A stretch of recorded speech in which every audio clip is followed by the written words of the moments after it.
In this example, we're going to consider a system of three equations with three unknowns, but we'll start with the system presented in the augmented matrix form.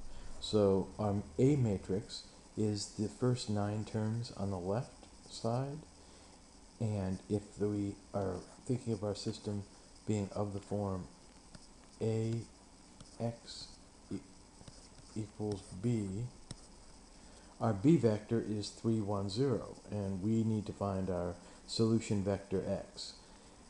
To do this, we're going to use Gaussian elimination, and we'll proceed as we usually do by retaining the first row, 2, minus 2, 1, 3, and now we need to perform elementary row operations involving row 1 from the original matrix and row 2 from the original matrix to turn this first term into 0.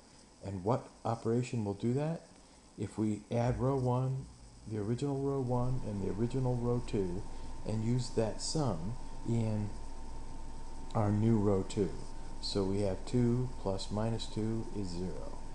We have minus 2 plus 3 is equal to 1.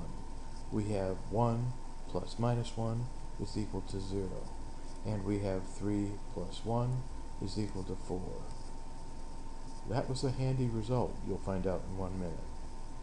The next thing we do is we need to perform a similar operation involving row 3, but we'll have to use a different multiplier because we again want to make this first term be 0. And what combination of row operations involving the original row 1 and row 3 will produce a 0 there? We're going to take minus a half times row 1 and add that to row 3. So we take minus a half times 2, and that gives us minus 1. Then we add it to row 3, and that's 1.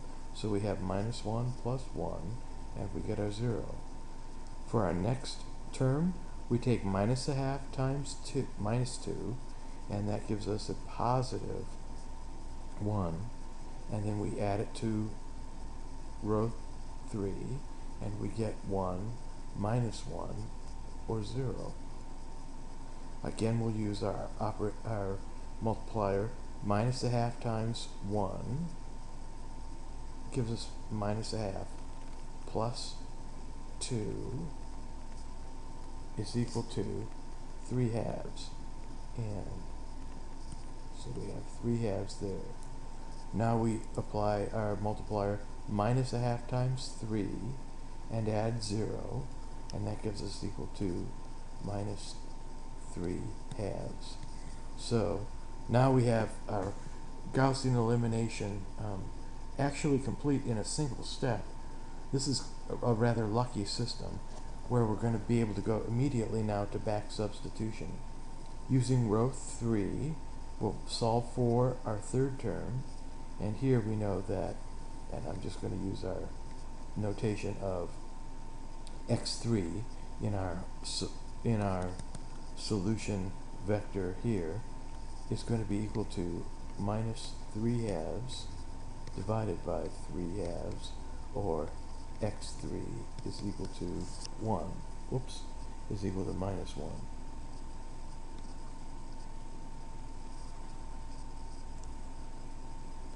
I made a mistake there. I'll redo that.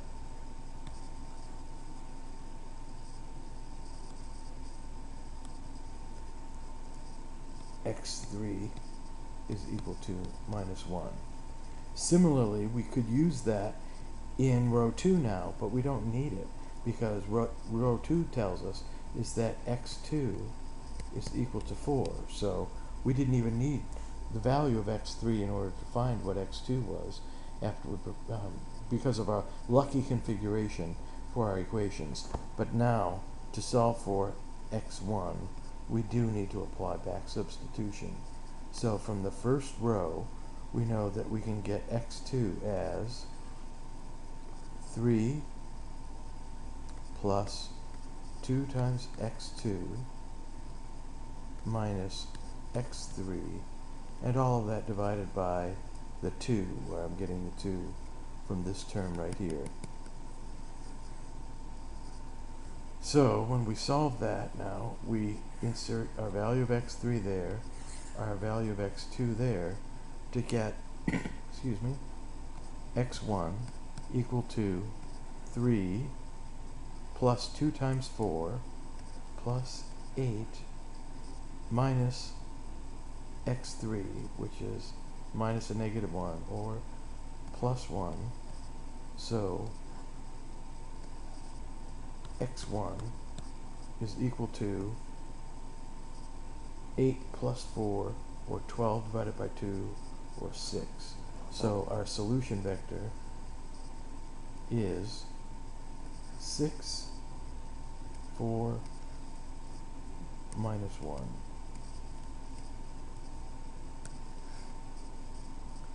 And that's our solution right there.